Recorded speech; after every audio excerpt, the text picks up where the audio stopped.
কি রান্না করলে আজকে? হ্যাঁ, রান্না করেছি কই মাছ। এটা ভাত। কই মাছ এনেছে তো দেখাও কি রান্না করলে আজকে। বললো কই মাছ নিয়ে তো আছে, খাবে। কালকে তো সয়াবিনে খেলো। কই মাছ রান্না করেছি, আলু দিয়ে পাতলা করে ঝোল করেছি।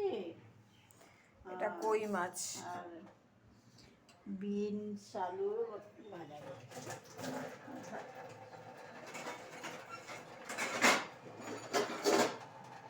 ঝোলটা তো দেখে ভালোই লাগছে।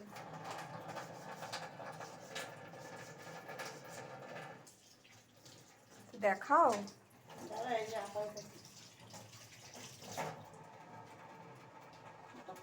ভুলে যাও নাকি?